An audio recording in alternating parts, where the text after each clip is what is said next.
We all know that there's a lot of problems that our Earth is facing, but one of the biggest problems right now is biodiversity loss. And you can find biodiversity loss everywhere, from the Carner blue butterfly and green salamander here in Ohio to the white-cheeked spider monkey in the Amazon rainforest. But first, what is biodiversity loss? Well, in simple terms, biodiversity loss is the loss of diversity. While people typically think of animals, biodiversity includes more, such as plants, fungi, bacteria, and insects. But biodiversity is even more complex than that. It includes the genetic diversity within each species and each habitat, and the interconnections between everything. Each living thing plays a significant role in how our Earth works. According to a reading that we did in class by Ralston Holmes, the Living Planet Index documents that populations of wild species have declined by 30% since 1970, and the U.S. Endangered Species List contains 1,400 and 950 plant species, though we think that the actual numbers could be up to 10 times higher than that. So why is biodiversity important?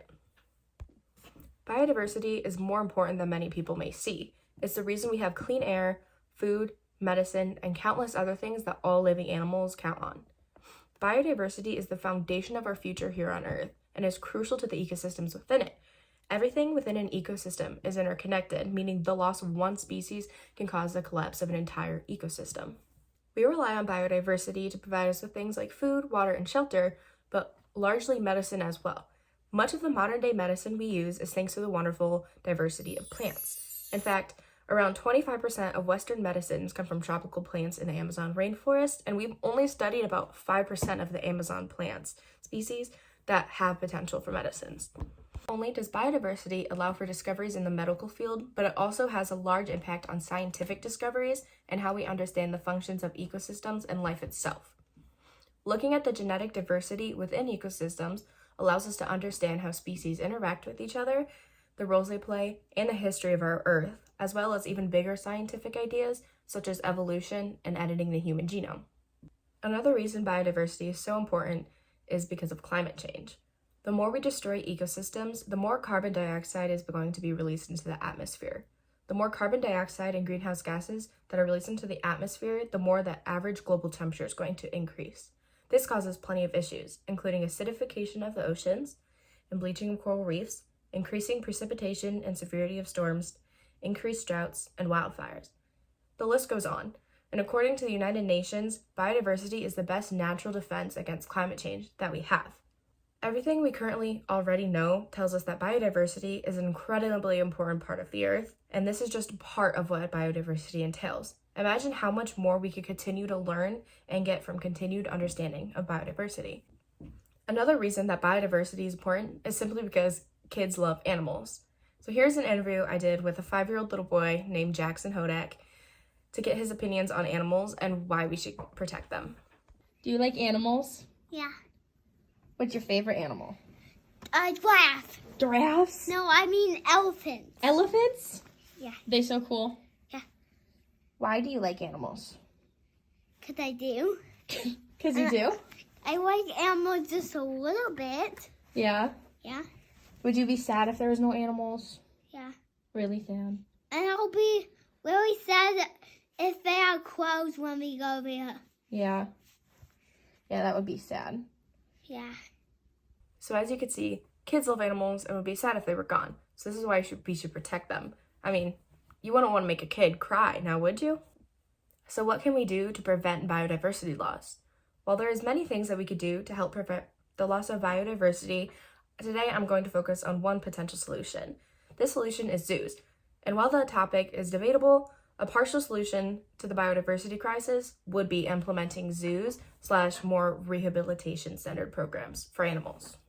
So the good and the bad about zoos. The bad.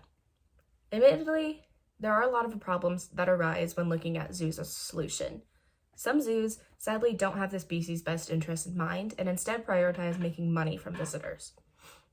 Sadly, the reality is also that zoos don't tend to be a place for animal rehabilitation and instead are a place to show off cool animals in order to bring in money. Zoos are full of larger animals that we as humans think are more pleasing to the eye and are more interesting. They do this to bring in more visitors, but there are plenty of other species that could benefit from rehabilitation in zoos. but they aren't as attractive or interesting. These zoos will choose cheaper options to save them money, even if it's against the animal's best interest, because sometimes to them, money just seems to be more important. Zoos also cannot fully replicate the exact environment that certain animals may need due to things like space requirements and interactions and relationships with other species. So another issue with zoos is the limited ability for humans to replicate environments that animals encounter in the wild. Many species have large area requirements that zoos are simply not able to replicate. Not only is there an issue with space, but zoos take away the interactions that occur naturally in nature. In zoos, different animals are separated, while in the wild, they can often interact with one another. In the wild, animals' relationships and interactions aren't overseen. They take whatever course nature intends. But we simply don't have the ability to recreate that exact environment that the animal faces in the wild. There can also be trouble with trying to reintroduce animals into the wild that have been born and raised under the care of humans. Zoos that do have rehabilitation programs can have some issues as well. They will breed animals and raise them until they are old enough to be released, or take in injured animals and treat the animal until it is able to go back into the wild.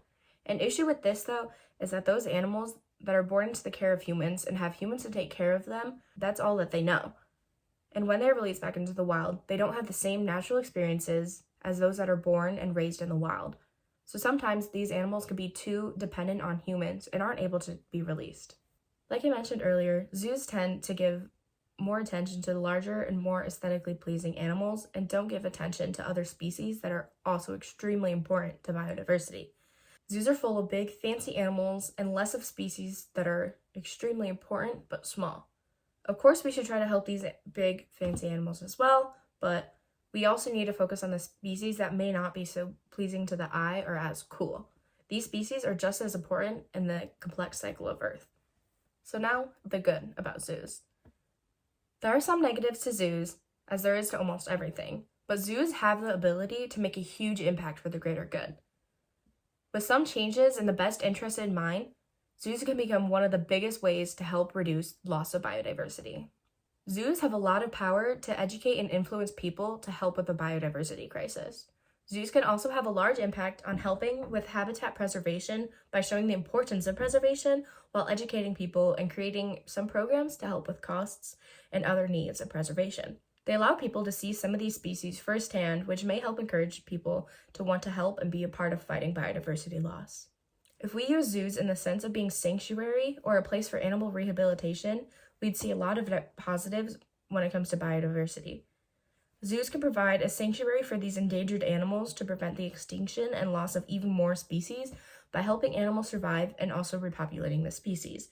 With many zoos having rehabilitation programs in place, they are helping to increase the populations of endangered species, therefore helping to save biodiversity.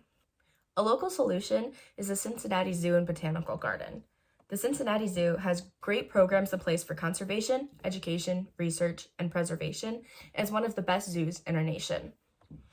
According to their website, the Cincinnati Zoo has over 450,000 people participating in education programs, including 140,000 preschool and school-aged children engaged through field trips, camps, overnights, and family programs.